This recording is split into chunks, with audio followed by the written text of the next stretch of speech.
An unknown flying object is spotted over the Great Lakes. Immediately, an F-89 Scorpion is scrambled to intercept this UFO. Radar operators guide the F-89 along its route, watching the two blips race across the radar scope. They watch on in silence, expecting the F-89 to scare off the unknown aircraft. Cold War tensions have reached their peak. Any unknown aircraft could represent a surprise attack by a nuclear-capable bomber. Time is of the essence.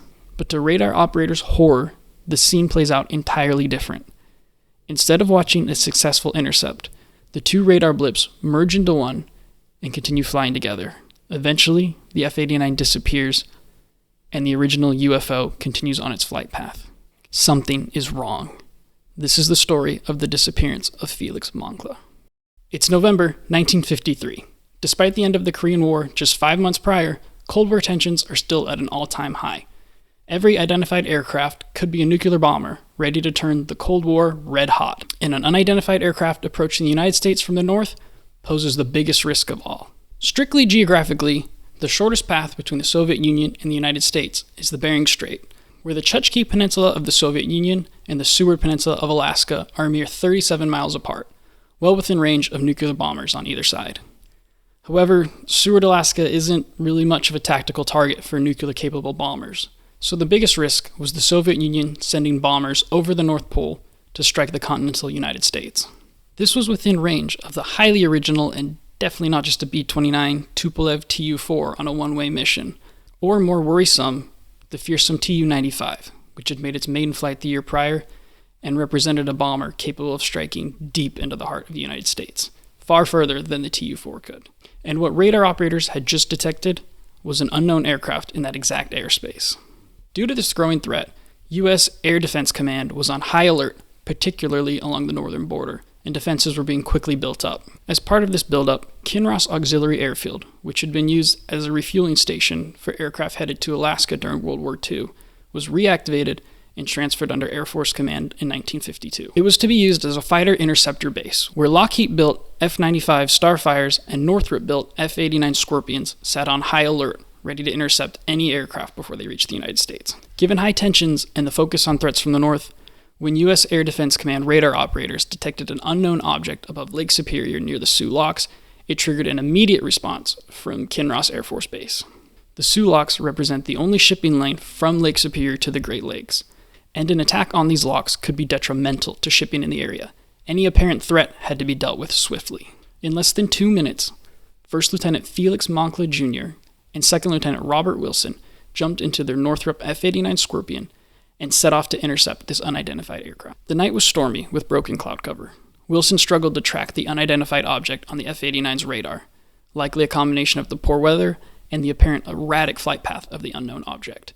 So ground control guided Moncla on their intercept course. Watching the two blips get closer and closer over the course of about 20 minutes as Moncla raced on at over 500 miles per hour at an altitude of 30,000 feet. The unidentified craft changed course, and ground control radioed Moncla of this new heading. 9 more minutes passed, and ground control radioed Moncla to drop down to an altitude of 7,000 feet to intercept. However, Moncla never reached 7,000 feet. At roughly 8,000 feet, ground control radioed Moncla again to tell him that the target should be visual when the two radar blips merged. Radar operators expected the two blips to quickly separate, either the faster intercept aircraft to overshoot the unidentified aircraft, or for the unidentified aircraft to break away, scared off by the faster intercept aircraft. Neither happened. Only one large, ominous blip remained on the radar scope. Operators stared on at their radar scope for what felt like an eternity, until suddenly, Moncla's radar signature disappeared, and all that was left was the unidentified craft. It continued on its original flight course, and eventually disappeared as well. The F-89 of First Lieutenant Felix Moncla Jr. and Second Lieutenant Robert Wilson was never heard from again. After witnessing this horrific scene play out on the radar scope, the Air Force quickly sent up a second F-89 Scorpion to investigate the last known location of Moncla.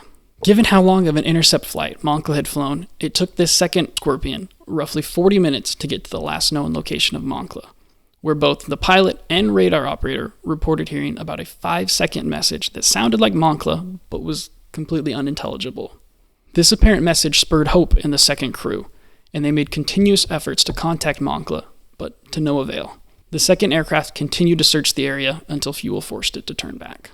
The next morning, the weather had cleared up, and both the United States Air Force and the Royal Canadian Air Force started search and rescue operations, but nothing was ever found. No debris, no pilots floating in life jackets in the frigid waters, no oil slick on the lake to show where a plane may have gone down. Nothing. It was like the F-89 had simply disappeared. Over 70 years later, no new information has been uncovered, and we're left with more questions than answers. Before we get into the official response and theories about what happened, if you enjoy airplanes, mysteries, or a combination of both, consider liking and subscribing. It helps small channels like this, written and presented by real humans, cut through the low-effort, factually incorrect AI channels. Now for the official response. The official response from the United States Air Force was that the F-89 had intercepted a Royal Canadian C-47 that had strayed south of its course by about 30 miles, putting it in airspace it shouldn't have been in. After successfully intercepting this C-47, the Air Force stated that the pilot had likely suffered from vertigo and crashed into the lake. However, in private, the Air Force told Moncla's widow that the fighter had exploded midair. Issues almost immediately emerged from this explanation. While the United States Air Force claimed that radar signatures confirmed it was a C-47, it was never visually confirmed, and the Royal Canadian Air Force denies ever having an aircraft in the area of the intercept. While it was true that a Canadian C-47 was flying that route 30 miles north of where the intercept apparently happened, the pilot of that flight, Gerald Fosberg, adamantly denies ever being off course during his flight. He also denies seeing any other aircraft on his flight, F-89 interceptor or otherwise. Fosberg notes that they were flying at 7,000 or 9,000 feet, with a cloud deck below and clear skies above, which does align with the intercept route ground control gave Moncla. But if skies above were clear, and the intercept was successful as the Air Force stated, how could Fosberg have not seen the F-89, while radar operators watched the two blips merge into one? And why did that unidentified blip disappear from radar, when obviously the C-47 completed its flight? Additionally, people within Moncla's organization reported that he suffered from bouts of vertigo. However, during the investigation, no first-hand evidence was ever discovered, and the Air Force Accident Board does not list vertigo as a cause of the incident. It remains a mystery how much truth there is in this vertigo explanation. With a missing fighter, an official response that doesn't quite add up, and no real good answers, this UFO that the F-89 was chasing quickly became a UFO not of this world. Rumors swirled that a flying saucer had hit the F-89, or that it had been abducted, and that's why nothing was ever found. UFO debunkers were quick to side with the Air Force, stating that the merging and unmerging of radar blips were simply phantom echoes caused by the poor weather, meaning the radar was essentially seen double, and then when the F-89 crashed into the lake, eventually the echo disappeared too. The 1,000+ feet depth of the lake had simply swallowed up the wreckage, never to be seen again. This response, however, fails to account for what the initial blip was, C-47 or otherwise.